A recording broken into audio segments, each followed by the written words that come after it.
Candilejas, teatro y espectáculo con César Vidal. Estamos de regreso, como ustedes saben, para esa entrevista de los viernes que yo tengo siempre tan cerca del corazón, porque es una entrevista siempre muy especial.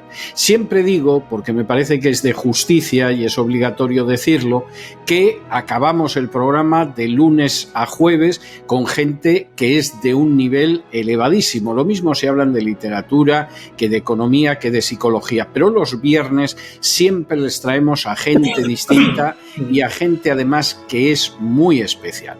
En ocasiones es gente que obtuvo el Oscar en un momento determinado como director de cine, o es gente que ha escrito una obra notable, o es gente que pasea el bel canto por los teatros de medio mundo, pero siempre les traemos a alguien muy especial. A veces esa persona muy especial es muy conocida en todo el mundo. A veces es conocida simplemente dentro de los límites de su país. Y ahí nosotros queremos que ese peruano conocido en Perú lo conozcan en México, y que al mexicano lo conozcan en la República Dominicana, y que al dominicano lo conozcan en España. Hay una idea de que efectivamente dentro de ese mundo hispanoparlante se puede ir conociendo. Y a veces incluso es gente que solo es conocida en su ámbito concreto, en su área específica de actividad, pero merece la pena que la conozcan porque siempre es gente extraordinaria. Nuestro invitado esta noche es una persona extraordinaria, y además ustedes han tenido ya ocasión hace unos años de escucharlo en una entrevista. Estoy hablándoles de Jaime Canales Garrido, que es una persona que nació en Santiago de Chile, que efectivamente ha estado muy vinculado a su país de origen, pero que al mismo tiempo ha tenido una trayectoria que ha pasado en su día por la antigua Unión Soviética y posteriormente por la Rusia actual. Persona que conoce magníficamente las fuentes históricas soviéticas, persona que, a diferencia de la mayoría de la gente que se pone a la tarea de historiar el periodo soviético o la historia de Rusia en general, conoce el ruso. Esto debería ser normal, pero desgraciadamente no es así. Y persona que en los últimos años ha desarrollado una labor historiográfica, a mi juicio, absolutamente colosal, absolutamente gigantesca, y que le ha llevado al libro del que hoy hablamos en su tomo quinto y último, que es la biografía de Stalin. En su día ya estuvo en esta misma sección hablando del primer volumen, porque yo leí ese volumen y a medida que lo iba leyendo estaba convencido de que seguramente me encontraba en ciernes no con una biografía más de Stalin, sino con la biografía de Stalin, desde luego en español y con seguridad en otras lenguas occidentales. El conocimiento de las fuentes, la integridad de análisis, la enorme valentía a la hora de enfrentarse a distintos temas hizo que yo me sintiera impulsado a entrevistarle en aquel entonces, y previamente además lo había entrevistado por algún otro libro que me pareció magnífico, como El Hubo Socialismo en la Unión Soviética o El Génesis, Vida y Destrucción de la Unión Soviética, que son libros que apenas tienen un lustro, pero que a mí me parece que se han convertido en clásicos. Esa biografía gigantesca de Stalin, yo creo que supera holgadamente las 2000 páginas, acaba de ver publicado el último volumen, y nosotros tenemos hoy el enorme privilegio de poder entrevistar a don Jaime Canales para hablar de esa biografía. Don Jaime, muy buenas noches, muy bienvenido. Perdona, César, estaba ausentado. ¿Sí? Ahora ya estoy nuevamente aquí. Lamentablemente no te veo. Bueno, es algo que es indispensable en la radio casi, pero muy buenas noches y muy bienvenido. Buenas noches, César. Un gustazo escucharte una vez más, y realmente me siento orgulloso por la forma encomiable en que me has presentado. Creo que no es tanta la maravilla que tus radioescuchas o telespectadores tienen al frente, Simplemente he cumplido lo que me había planteado ya hace mucho tiempo, ser un portavoz de la real historiografía rusa soviética. Y creo que eso, a través de lo que he escrito, en determinada medida lo he logrado.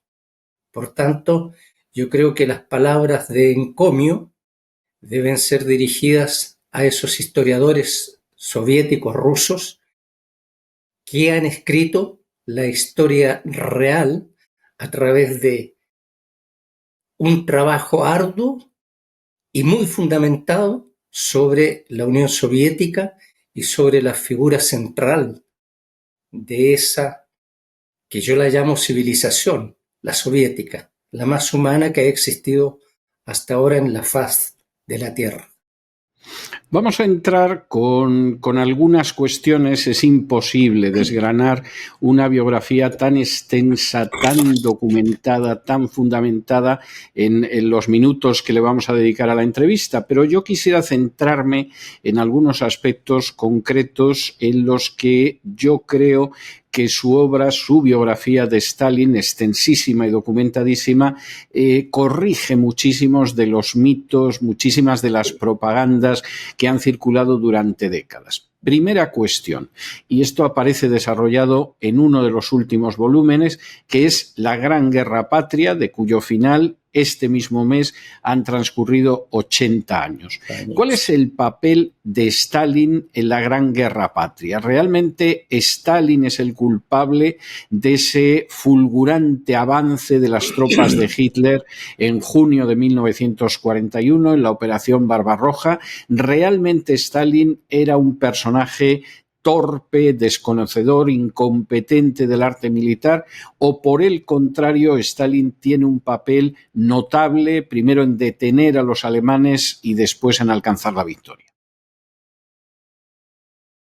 Bien, aquí a mí no me gustaría hablar tal como lo hice en el quinto tomo o en el cuarto tomo, hablar sobre la guerra propiamente tal y sobre los éxitos y los fracasos iniciales que acontecieron en junio y los meses siguientes hasta diciembre del año 1941.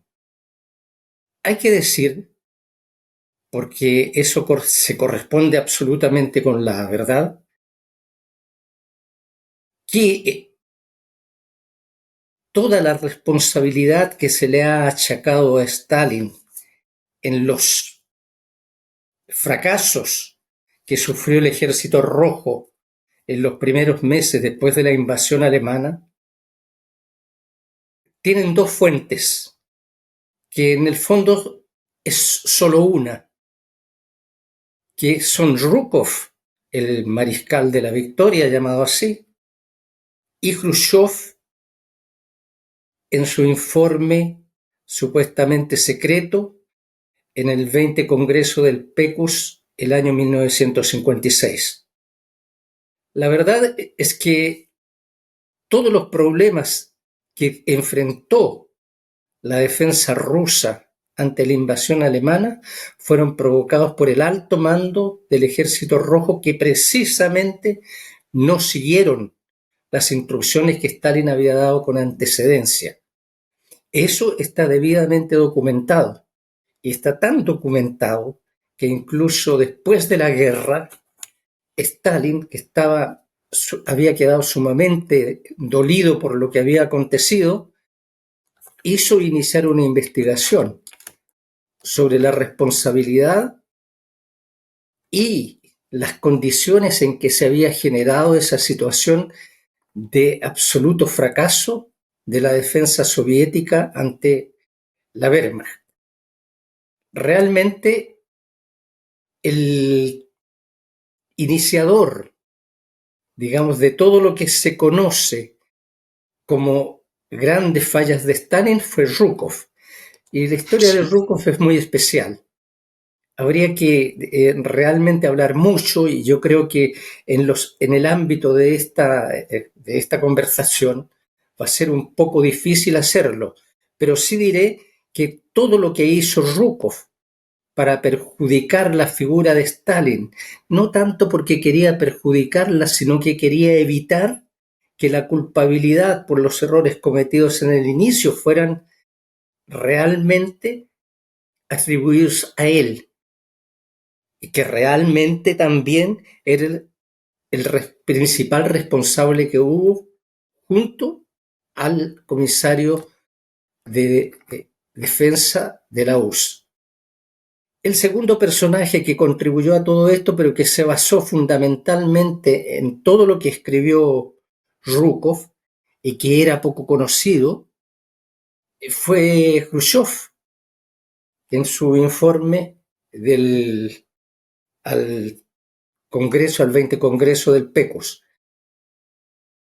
Por lo tanto, si se analiza toda la documentación y las declaraciones posteriores, lo que después tuvieron que reconocer y reconoció el propio Zhukov, Khrushchev nunca lo hizo, es que realmente Stalin había sido un digno generalísimo, un digno comandante en jefe del Ejército Rojo. Y muchas de las victorias obtenidas fueron precisamente por la forma en que Stalin acostumbraba a trabajar con todo el personal cercano que se encontraba él, en este caso, con el alto mando del Ejército Rojo. Por tanto, toda esa mitología que se ha creado en torno a la figura de Stalin, satanizándolo en todos los aspectos, no se corresponde con la verdad. Y eso está totalmente probado por documentos de archivo y por investigaciones serias que han sido efectuadas en la ex Unión Soviética y en la Rusia actual. Hace una semana, en este mismo espacio, yo entrevistaba a un historiador español, Fernando Paz, que ha publicado 2 libros sobre la Operación Barbarroja y la Operación Tifón. El primero, la invasión de la Unión Soviética; el segundo, el intento de conquistar Moscú. Y en el curso de la entrevista, él me reconocía que efectivamente quien había salvado a la Unión Soviética de desplomarse en esos primeros terribles meses de la guerra, y quien había salvado realmente a Moscú había sido Stalin, con el llamamiento, lógicamente, al pueblo, con el hecho de quedarse en Moscú, con gestos como celebrar el aniversario de la Revolución de Octubre en un Moscú a cuya poca distancia estaban los tanques alemanes. ¿Usted coincide con esa afirmación? Absolutamente, absolutamente. Y lo que es más importante es que precisamente incluso Zhukov apunta a esto. En mi opinión, el verdadero giro en la Gran Guerra Patria tuvo lugar precisamente en diciembre del año 1941, cuando Moscú consiguió rechazar por primera vez a las tropas alemanas y luego no solo rechazar su ataque, sino que comenzó una persecución que llevó a las hordas alemanas a cientos de kilómetros de Moscú, de la Moscú que había sido asediada durante 3 meses y que todo el mundo pensaba, particularmente Hitler, entre ellos, pensaba que iba a caer de un momento a otro. Y precisamente lo que hizo Stalin en ese entonces es lo que seguramente en términos morales hizo con que la población soviética y el ejército soviético, porque aquí no hay que olvidarse que la población en la retaguardia hizo todo lo necesario para que el ejército soviético tuviera material suficiente para soportar el ataque de las tropas alemanas.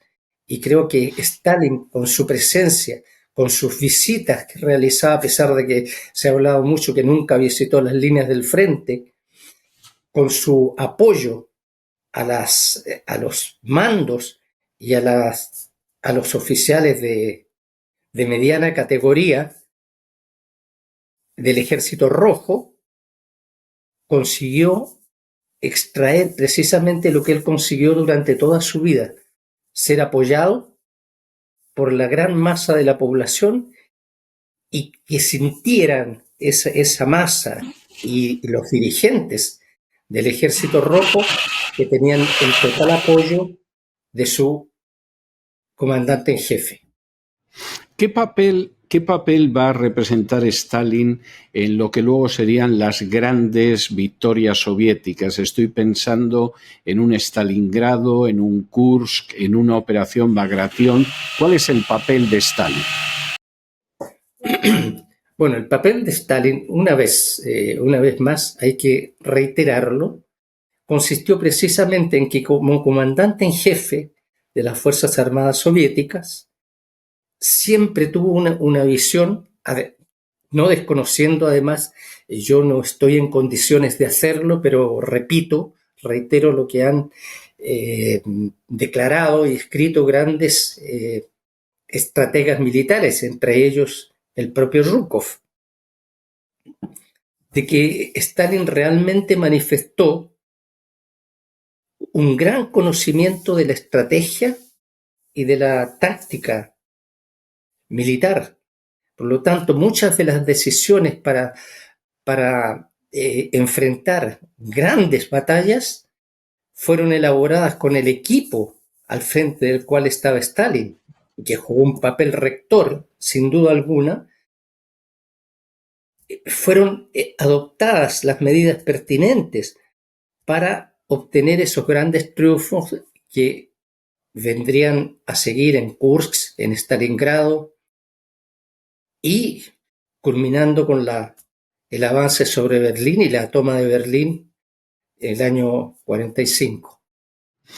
Llegamos al 9 de mayo de 1945, el tributo que ha pagado la Unión Soviética en esa guerra contra el nazismo es absolutamente colosal. Estamos hablando de quizá 27 millones de muertos, hay quien incluso eleva la cifra.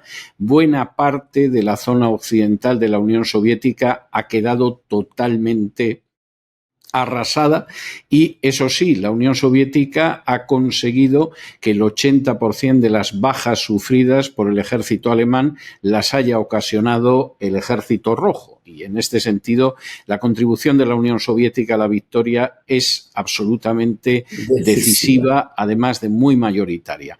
¿Cómo se encuentra la Unión Soviética al término de la Gran Guerra Patria? ¿Cuáles son los planes de Stalin para esa Unión Soviética al término de la Gran Guerra Patria? Bueno, es indudable que la guerra en su parte principal fue ganada sin duda alguna por las fuerzas del Ejército Rojo. De ahí que haya surgido muy rápidamente, que se haya abierto el segundo frente,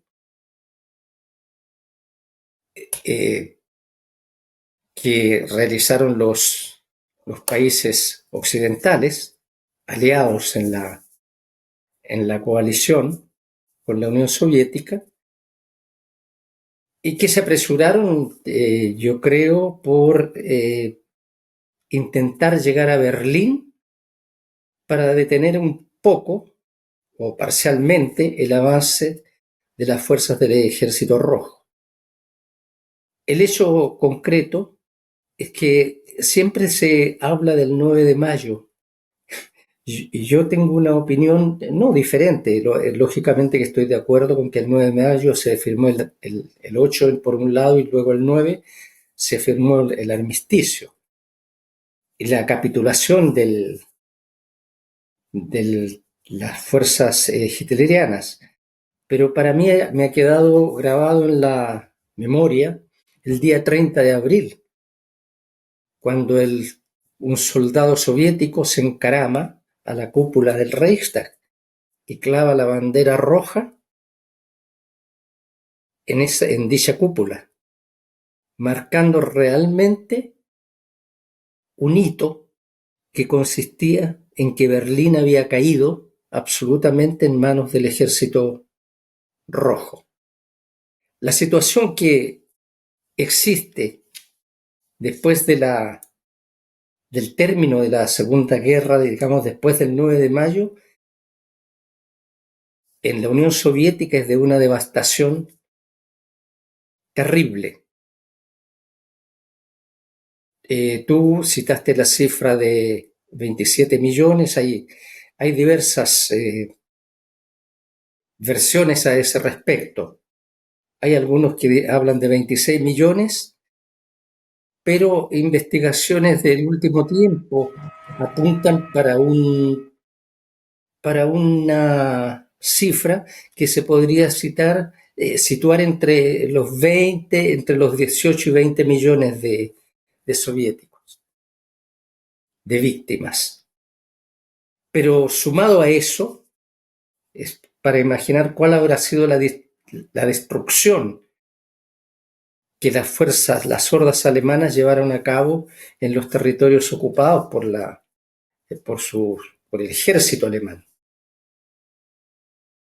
Y ya el año 1900, poco tiempo después de acabar la guerra, Stalin, en un discurso a los electores de su circunscripción electoral, se refirió a las tareas que había que realizar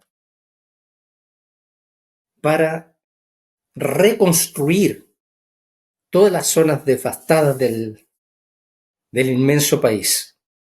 Ya el año 45 se había comenzado a elaborar el plan quinquenal y precisamente todas las ideas que Stalin plantea grosso modo en su discurso ante los electores encuentran manifestación en ese plan quinquenal, que era un plan de rehabilitación y que fue cumplido cabalmente, porque increíblemente la Unión Soviética, que fue la más golpeada por las hordas alemanas, fue la que primero consiguió reconstruir el país. Incluso en Inglaterra, que había racionamiento del pan, de la harina, el racionamiento fue levantado muchos, digamos, se podría considerar mucho, 4 o 5 años después que lo que eso tuvo lugar en la Unión Soviética.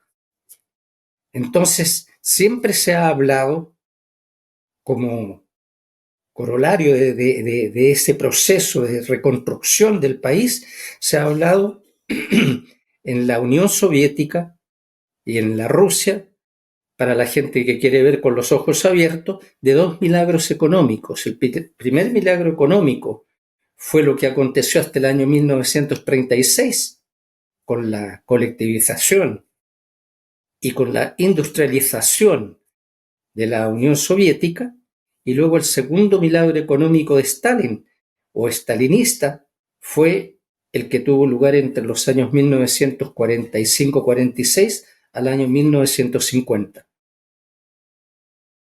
Llegando en ese momento, el año 1950, Rusia o la Unión Soviética a ser la segunda potencia mundial en todos los aspectos. Eso es lo que puedo decir, no sé si se me escapó algo.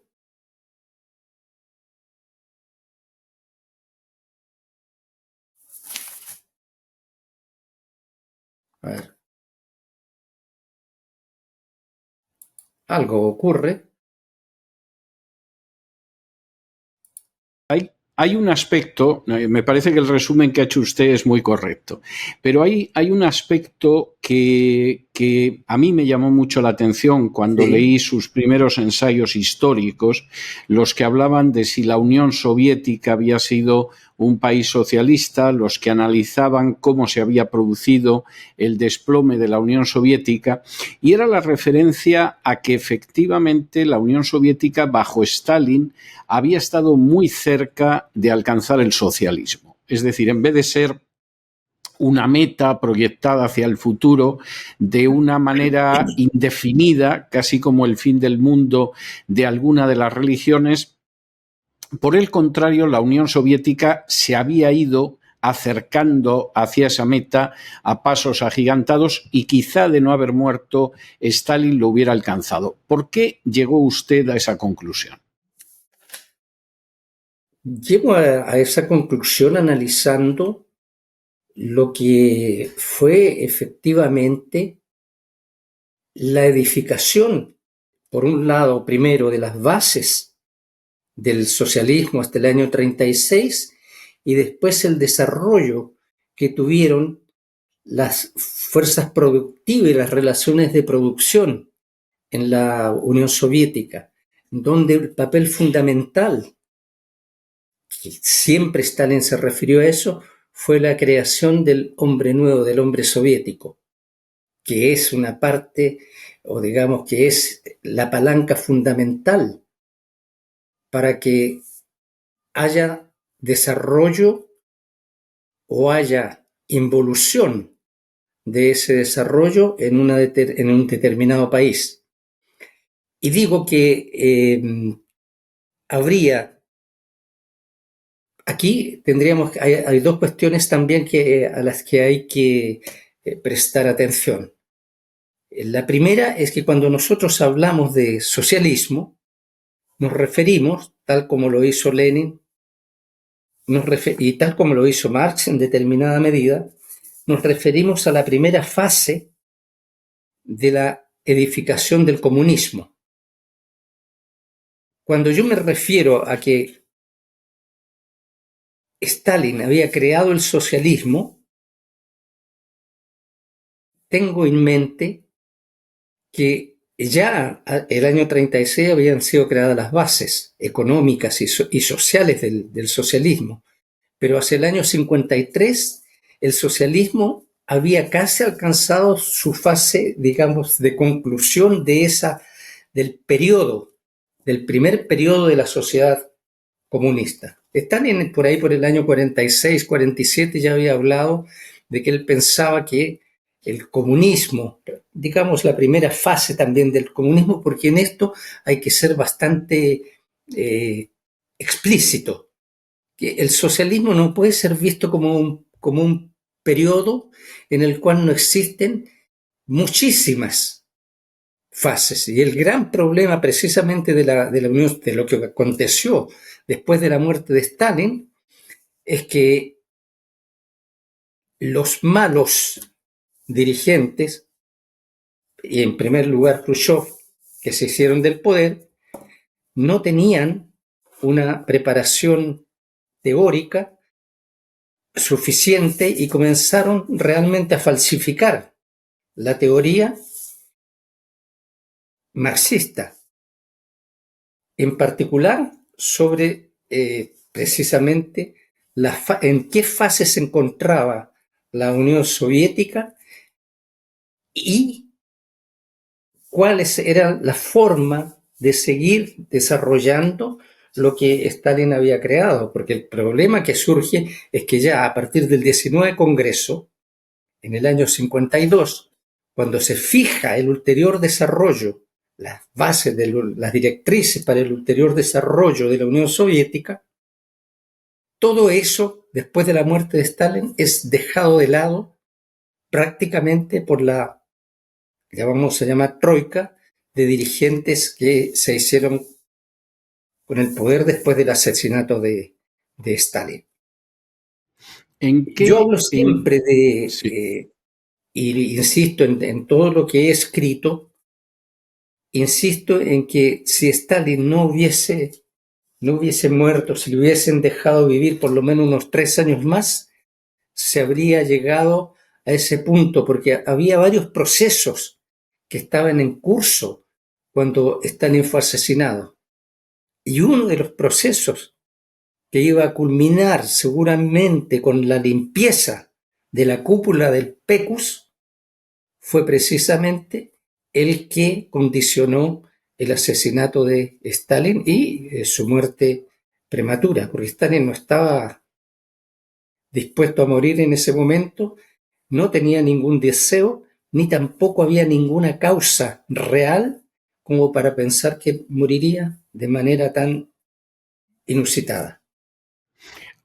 ¿Cómo hubiera sido, a su juicio, esa sociedad si Stalin no hubiera sido asesinado? Y vamos a hablar luego de ese asesinato de Stalin. ¿Qué es lo que el mundo hubiera visto en la Unión Soviética que efectivamente se podría decir que habría acabado esa primera fase socialista? Perdón, hay una llamada aquí que está. Ya.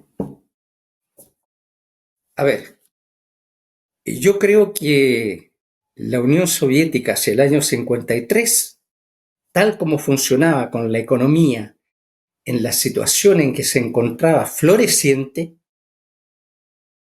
con todas las garantías de tipo económico y social que existía para la población, se había llegado precisamente a lo que yo digo, a puertas de la fase final del socialismo o del socialismo desarrollado.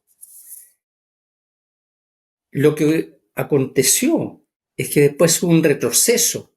A partir del año 55 hay un retroceso absoluto a todo nivel en la Unión Soviética por las reformas, porque se cometió un error garrafal por parte de Khrushchev y de los que lo apoyaron, porque no hay que olvidarse que siempre se habla de Khrushchev, pero junto con él estaba Malenkov y digamos, y los históricos bolcheviques, que renunciaron por cuestiones de, creo yo, de índole personal, de ambiciones personales, renunciaron a ser consecuentes.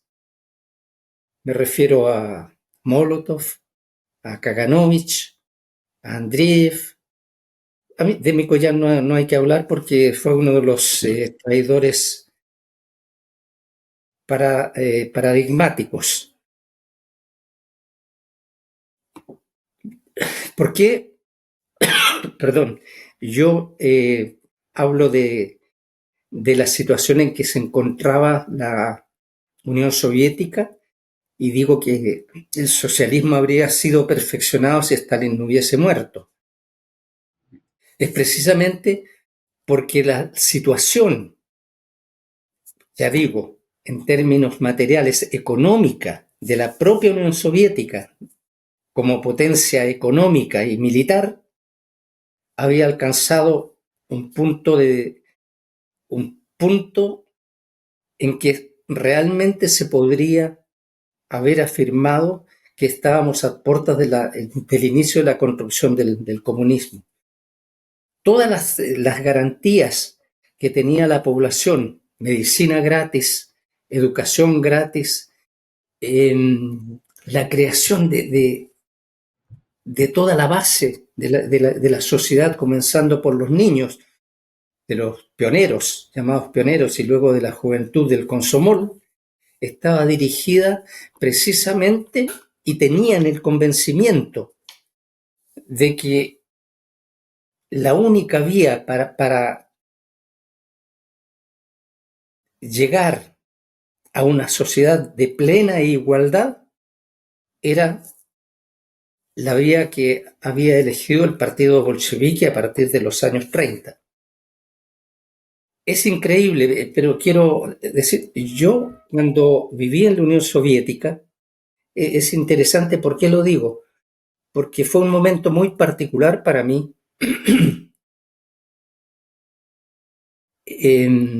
observar cómo cuando se produjo el golpe fascista en Chile, los niños, los pioneros soviéticos, los jóvenes soviéticos, se presentaban ante dirigentes del Partido Comunista y del Partido Socialista de Chile, dispuestos a ir a luchar a Chile.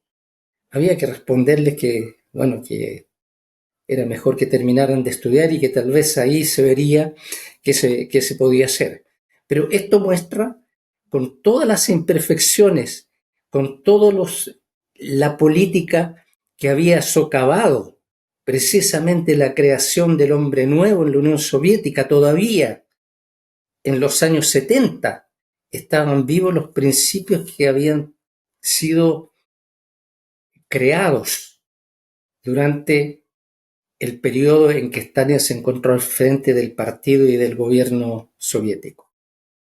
Por eso yo digo que el socialismo existía. No le voy a hablar cuáles son las condiciones, pero está claro que se trata de una sociedad en la que la economía está puesta al servicio del hombre. ¿Y cómo se conseguía hacer eso?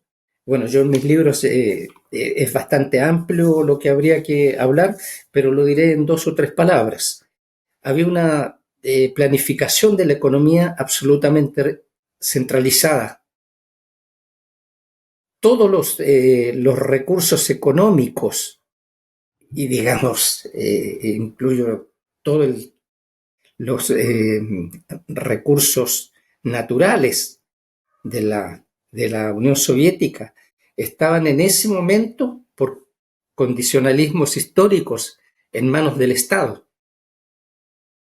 Y lo tercero, y más importante dentro de una serie de otros factores, es que la única fuente de ingresos en la Unión Soviética, en la economía soviética, era el trabajo. No había otra fuente de ingresos, no podía haber.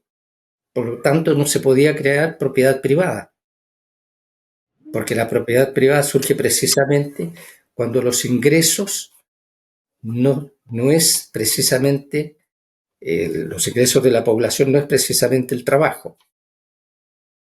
Por ese motivo afirmo lo que ya afirmé.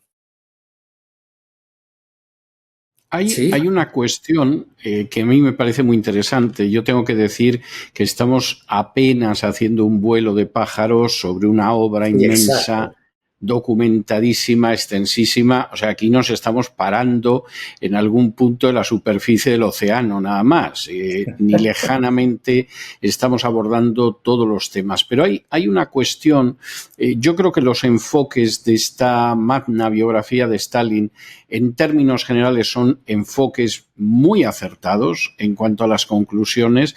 Creo que son enfoques que además arrancan de un análisis muy riguroso de las fuentes y precisamente por eso a muchísima gente cuando la lea les va a causar sorpresa, les va a causar perplejidad y seguramente les va a causar el que se pregunten, pero bueno, ¿qué me cuentan a mí aquí que no se parece en nada de lo que me llevan contando durante décadas? Y hay un aspecto que a mí me parece que está magníficamente desarrollado en el libro y es la tesis de que, bueno, Stalin no muere de una manera casual, no es que de pronto no saben cómo atender a un dirigente político que ha caído enfermo, sino que Stalin es asesinado y que además Stalin es asesinado, como en el caso de todos los magnicidios, por razones políticas concretas. Primera cuestión, ¿por qué don Jaime Canales, piensa que Stalin fue asesinado? Bien, de verdad, Jaime Canales no cree ni piensa que Stalin fue asesinado, sino que toda la información que ha salido a flote durante los últimos 30 años ha dado pábulo para afirmar y asegurar que Stalin fue asesinado. Cuando se abrieron los archivos, esto es importante decirlo porque creo que es un aspecto historiográfico muy, muy importante. Cuando se inició el año 89 la desclasificación de los archivos del Kremlin, el motivo que tuvo Yakovlev, el brazo derecho de Gorbachov, para llevarlo a cabo era una vez más satanizar la figura de Stalin. Y curiosamente, al abrir esos archivos, quedó en evidencia que gran parte, o digamos una parte aplastadora, de toda la información que en los años de Khrushchev y en los años subsiguientes, digamos ya en el periodo de Brezhnev, que se guardó silencio, pero que al mismo tiempo se permitió que se continuara con la visión de Zhukov y de Khrushchev sobre la figura de Stalin, resultó esta desclasificación de los archivos, resultó en lo que se puede decir que se dieron un tiro en los pies Gorbachov y Yakovlev, porque quedó al desnudo una parte, tal vez sea una parte ínfima de la verdad, porque los archivos continúan siendo secretos, digamos, una parte muy significativa, y en particular no pudieron, porque como querían mostrar una figura satanizada de Stalin, no pudieron retirar del acceso a los historiadores el llamado fondo de Stalin. Y en el fondo de Stalin, entre otras numerosas, son más de 16.000 carpetas, se encuentra la historia de la enfermedad de Stalin, desde los años 20 hasta el año 1953. Y ahí, con base en el análisis de esa información, y sobre todo porque si se analiza ese capítulo del fondo, o todas esas carpetas del fondo, se puede ver que han sido manipuladas, han sido destrozadas, han sido introducidos materiales que no tienen nada que ver con las enfermedades de Stalin. O sea, está todo hecho para desvirtuar realmente la autenticidad de la información que se encuentra, de la poca, porque podría ser mucha. Falta mucha información y eso se ve porque las páginas, los números, la numeración que era muy rigurosa en los archivos, antiguamente, antes de que Khrushchev la interviniera en los años 50, se puede ver que hay páginas, no una, tal vez centenas de páginas que ya no están. Y hay decenas de páginas que fueron introducidas y que no se corresponden bien con la numeración que existía en los archivos. Por lo tanto, se nota, es evidente que hay falsificación de todo esa parte del fondo de Stalin, de los archivos.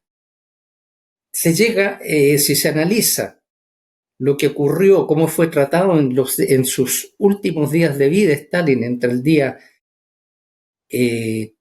1 de marzo y 5 de marzo, se llega a la conclusión de que toda la comisión médica que fue designada para tratarlo en su grave enfermedad estaba más dirigida a controlar su muerte y a acercar su muerte por los métodos que fueron con los que fue tratado Stalin. Todas sus reacciones manifestaban que se trataba de envenenamiento y no de un derrame cerebral, como se pretendía. Entonces, con base en esto, precisamente, es que se puede afirmar que Stalin fue asesinado. Y el motivo ya lo dijiste tú, César, siempre es político en estos casos, pero el motivo es que que es muy concreto y es muy real, porque analizando toda la documentación de los archivos, se llega a la conclusión de que el día 1 de marzo iba a haber una reunión del Buró Político del Comité Central del PECUS, en el cual iba a ser analizada la gestión de Ignatieff, que había sido designado por influencia de Khrushchev y de Malenkov, había sido designado ministro de Seguridad Estatal y que había precisamente provocado una serie de casos que estaban dirigidos a socavar precisamente la autoridad de Stalin. ¿Y quién supervisaba a nivel del Comité Central la gestión del Ministerio y de toda la seguridad pública? Era Khrushchev. Y ya en reuniones anteriores del Politburó, en una reunión que había sido a finales de enero del año 1953, se había abordado el problema de la seguridad estatal, y Khrushchev, que debía haber estado presente en esa reunión, no fue convidado por Stalin. Lo que indica que seguramente ese día 1 de marzo Khrushchev iba a ser relevado de sus funciones conjuntamente con el ministro de Seguridad Estatal Ignatieff, y iba a ser investigado todos los crímenes que habían cometido mientras se encontraron en el poder. Ese fue el motivo que llevó a Khrushchev a actuar y a Ignatieff a actuar para eliminar a Stalin, y lo envenenaron. Bueno, yo tengo que decir que esa parte del libro es una parte del libro verdaderamente prodigiosa. Yo le he comentado al autor que si hubiera sacado esa parte del libro y con eso hubiera hecho una monografía, le hubiera salido un libro extraordinario. O sea, el autor ha podido escribir, Gracias. aparte de estos 5 volúmenes macizos y masivos de la vida de Stalin, podría haber escrito perfectamente una monografía extraordinaria que se titulara El asesinato de Stalin, porque efectivamente ahí describe en algunos momentos casi al minuto lo que fue pasando desde que se produce el incidente, en el cual la versión oficial pues es que Stalin ha tenido un problema cerebral, a lo que es la evolución de todo ese asesinato, de cómo evitar lo que iba a ser la caída de algunos de los personajes del régimen de Stalin. Es curioso que Blasik, que era el hombre encargado de la seguridad personal de Stalin y que en un momento determinado, en los años 20, le había salvado la vida, y es por lo que se va situando en torno a él, es una persona a la que consiguen apartar de Stalin e incluso encarcelar poco antes. Es decir, que es muy posible que la planificación del asesinato de Stalin viniera desde hacía tiempo y no se ejecutara hasta un momento en que resultaba absolutamente imperioso. ¿Qué pasa después de que muere Stalin? ¿Qué queda de ese proyecto inicial de Stalin, de ese proyecto que usted considera que estaba a pocos años de distancia de llegar a consumarse? ¿Qué sucede después de la muerte de Stalin? Ya el mismo día 5, o incluso se podría decir el día 3 de marzo de 1953, cuando Stalin se debatía entre la vida y la muerte, se reunieron ahí en una sala aledaña a donde yacía el agonizante Stalin, la plana mayor del Politburó, y ya en ese momento se preocuparon de decidir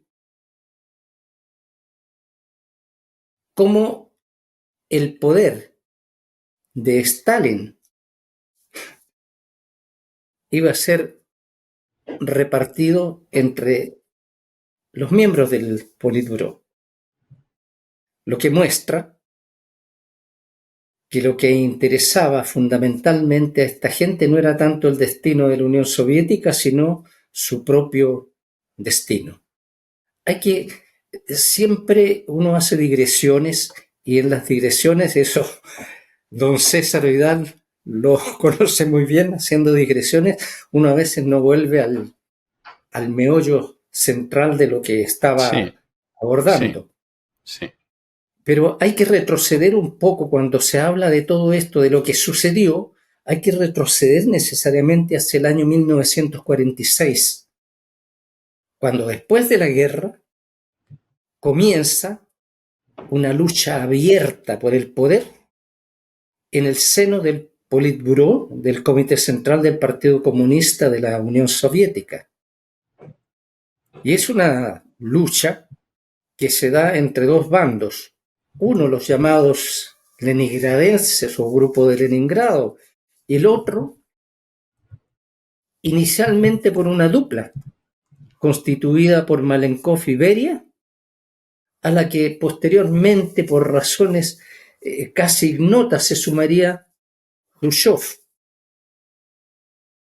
Y en esta disputa por el poder, que Abierti y Stalin lo observaba, y hay muchos que dicen que se inclinó por el grupo de Malenkov, pero la verdad es que no se inclinó Stalin por el grupo de Malenkov, sino que las condiciones históricas objetivas lo hicieron que reconociera el triunfo que había tenido este grupúsculo dentro del Politburó, además que hay mucha gente que piensa que Malenkov era el elegido y no está muy engañada de Stalin. Stalin lo promovía. Pero la verdad es que Malenkov es una figura bastante, diría yo, maquiavélica, Sí, no teniendo las luces, ni la preparación, ni política, ni teórica, que tenían figuras como Molotov o el propio Stalin, pero que fue un individuo que a partir del el mismo año 53, Malenkov mostró por primera vez lo que realmente era. No solamente antes de que muriera Stalin, sino que el día 26 de junio fue asesinado Beria sin ningún tipo de juicio. Hay declaraciones y todo lo que la documentación que se encuentra en los archivos es sumamente falsaria, de modo que demuestra de manera tajante que Beria fue asesinado. ¿Y por qué lo asesinaron? Bueno, porque precisamente estaba llevando a cabo o comenzó a hacer lo que Stalin se proponía hacer el día 1 de marzo del año 53.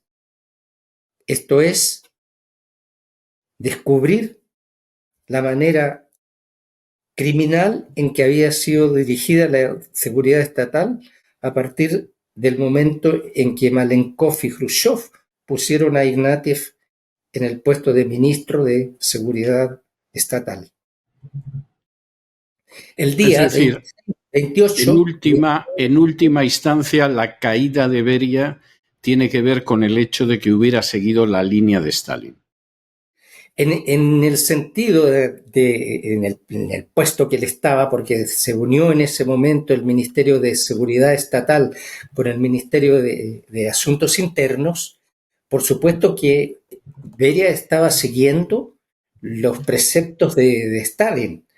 Ahora, en otros términos, lógicamente que habría que, yo no sé si criticarlo o de qué manera evaluar, pero el hecho concreto es que la lucha por el poder, había gente que era muy capacitada y gente que no era tan capacitada.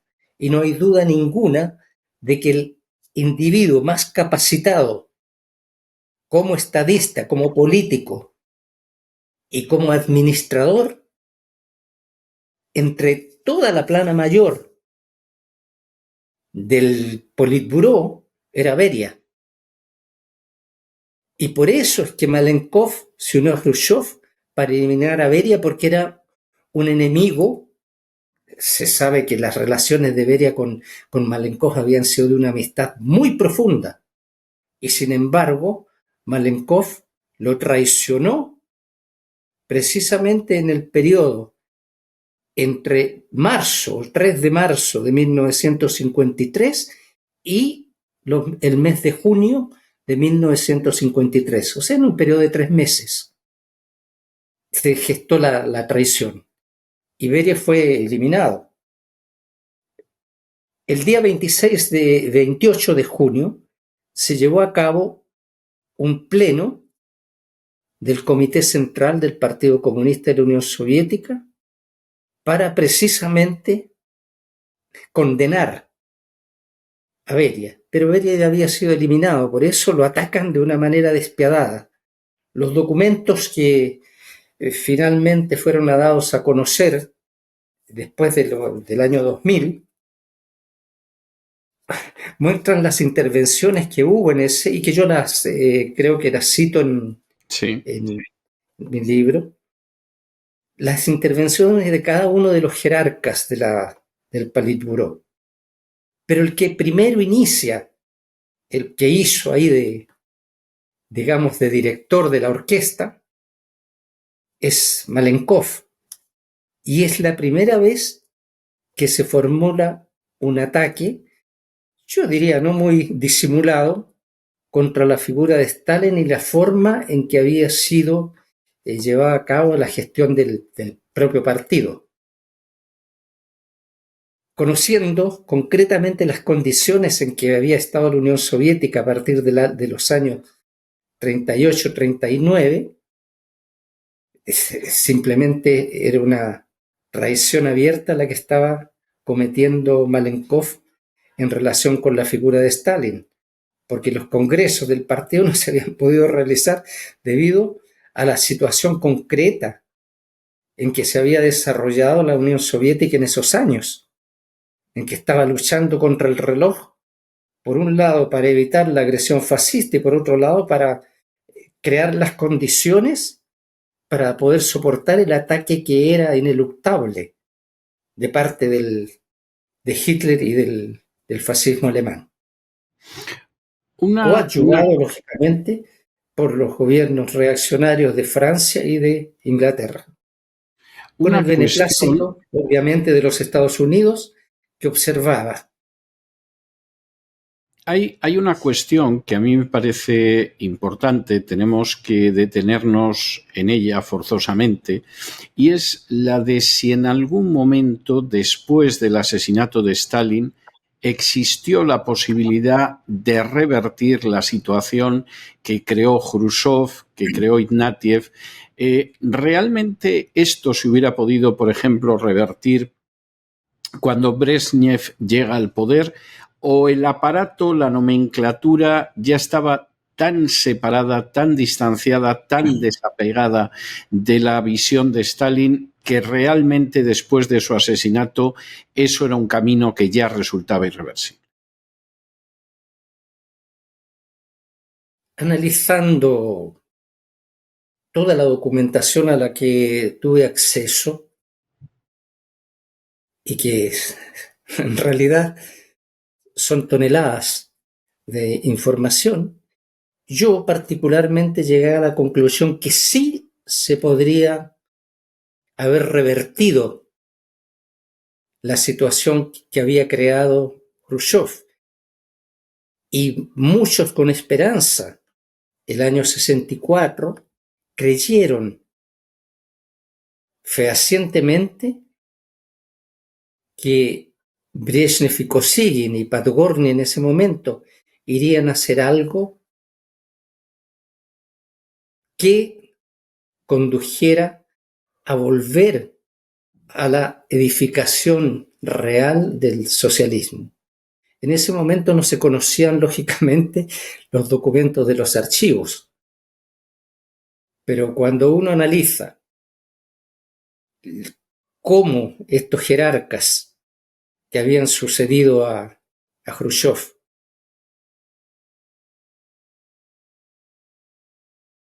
solamente guiándose por intereses personales de un individualismo rayano en la traición,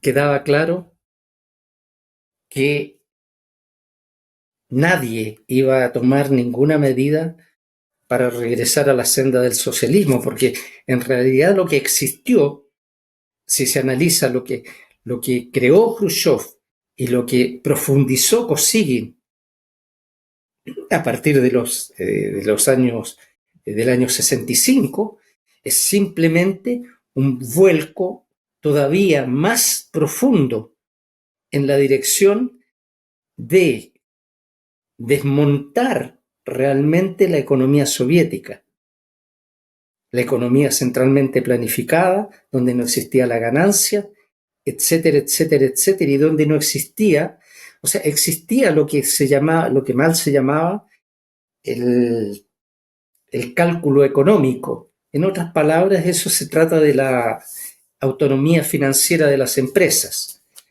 que no era la autonomía financiera de las empresas que existía durante la época de Stalin, porque cuando estaba Stalin existía un control riguroso, incluso sobre cada copec en la economía nacional. Pero cuando Khrushchev crea los llamados proyectos pilotos, los directores de empresas se transformaron realmente en pequeños señores feudales, tal como había acontecido con los dirigentes del partido en las provincias, en las localidades en los años 30. Sí.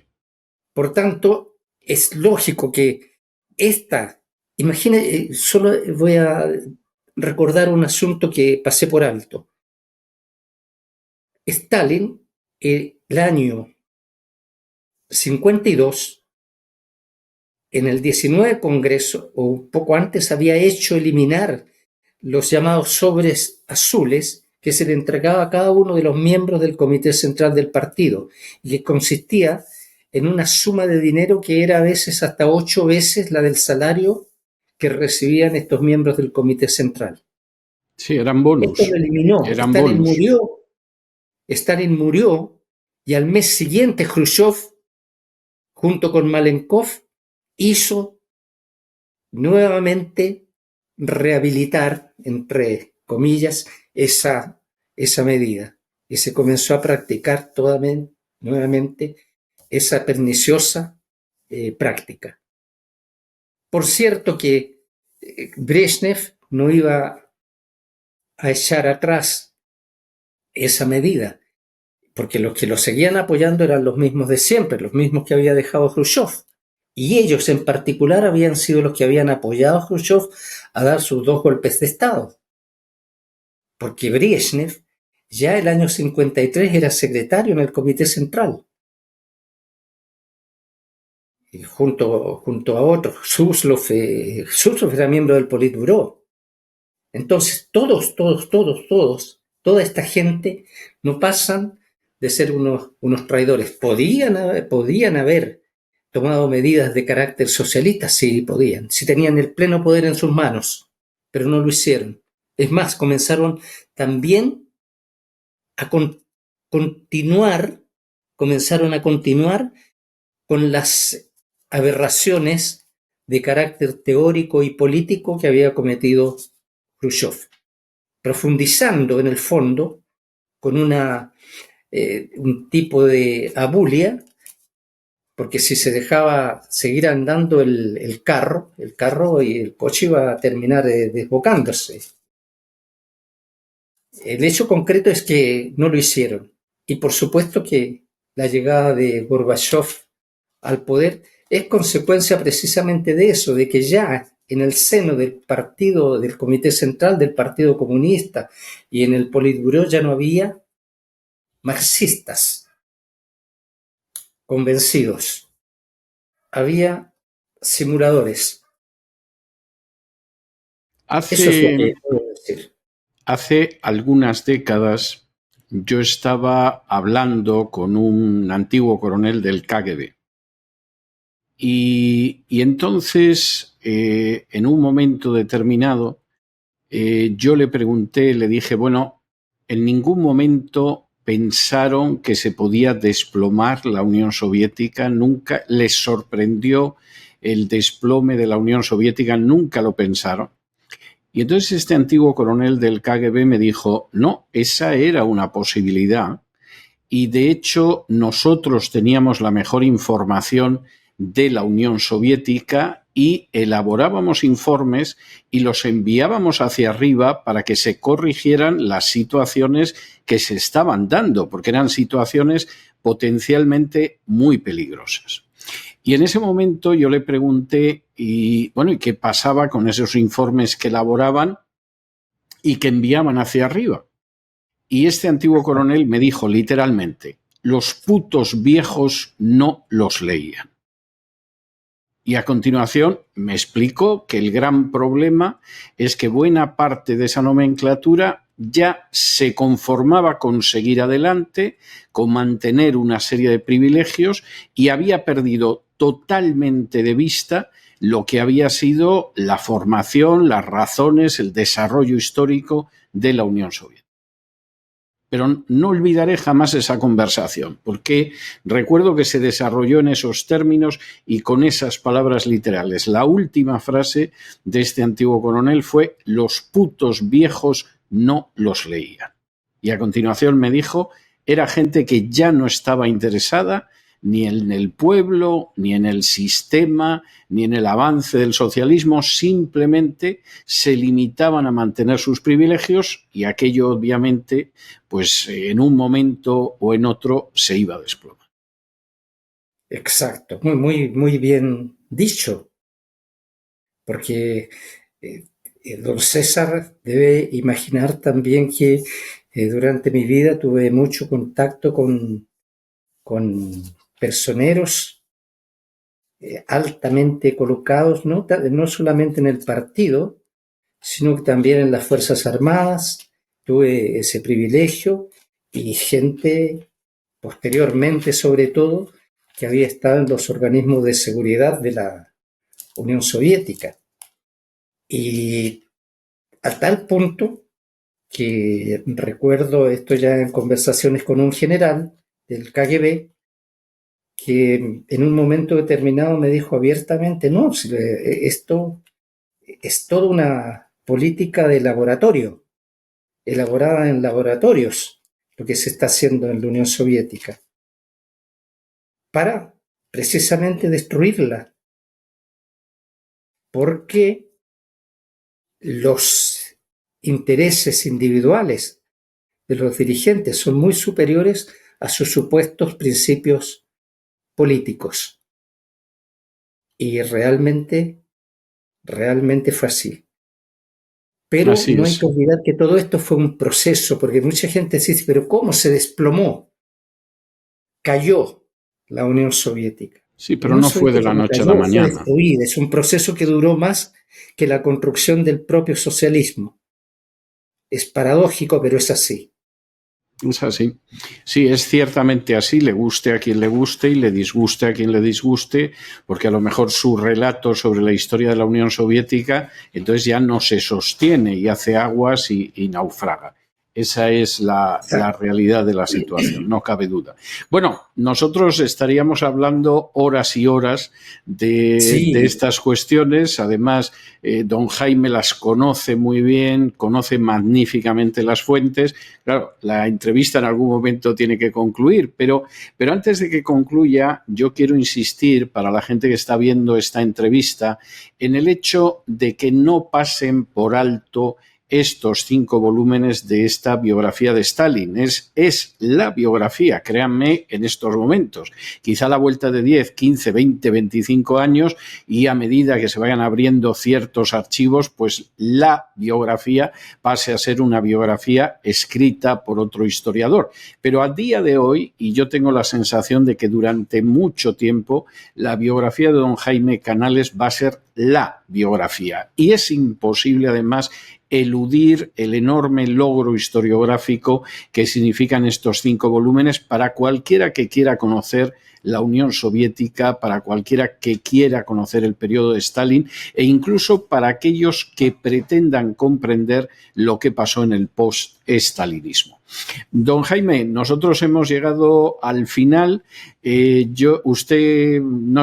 claro que se lo he contado en alguna ocasión, cuando estas entrevistas se realizaban en un un estudio cara a cara, pues yo tenía la costumbre de regalar alguno de mis libros a la persona que había tenido la amabilidad, la gentileza, la paciencia de someterse a la batería de preguntas. Se lo dedicaba, le hacía la salvedad de que no estaba obligado a leerlo, era simplemente pues un pequeñito detalle para agradecerle su amabilidad, pero esto no es posible ya en el ciberespacio y entonces tengo que dejar alguna melodía, alguna canción. Yo le voy a dejar una canción que por supuesto usted conoce perfectamente, que habrá escuchado en infinidad de ocasiones y que es Sulikó, que es esa hermosa canción de amor que tanto gustaba a Stalin y que muchas personas unen además a un aspecto de Stalin que parece ser que no tenía, que era el de los sentimientos. Bueno, los que hemos tenido ocasión de analizar grafológicamente la letra de Stalin, de leer algunas de sus cartas personales, sabemos que era también un ser humano, no era solo un político, no era un estadista, no era un revolucionario, había ese elemento y a veces eso se percibe, pues eso, cuando tu canción preferida es una canción tan lírica y tan hermosa como Sulikó.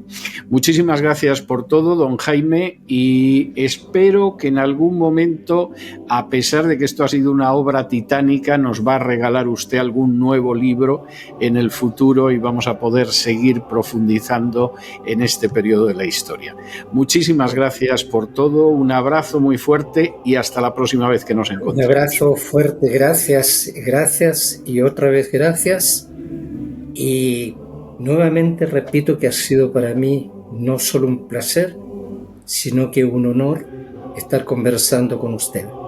Un abrazo muy fuerte a la distancia. Un abrazo muy fuerte.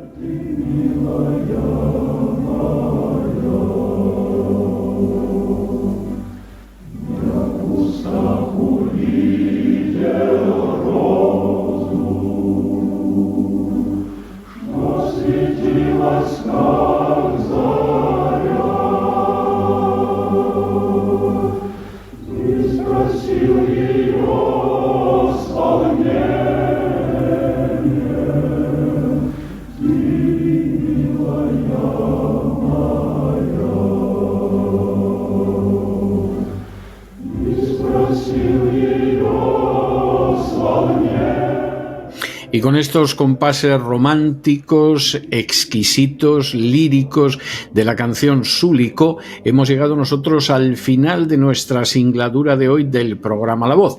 Esperamos que lo hayan pasado bien, esperamos que se hayan entretenido, esperamos incluso que hayan aprendido una o dos cosillas útiles. Y por eso los emplazamos para el lunes de la semana que viene, Dios mediante, aquí a la misma hora de siempre. Y como siempre también nos despedimos con una despedida sureña. God bless you. Que Dios los bendiga.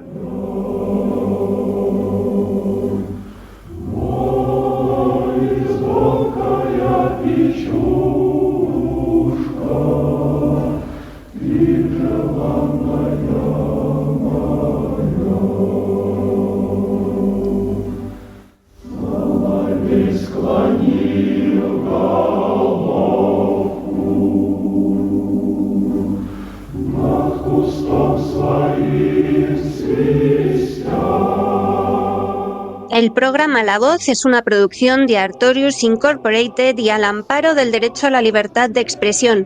No se hace responsable de las opiniones vertidas en el curso del mismo.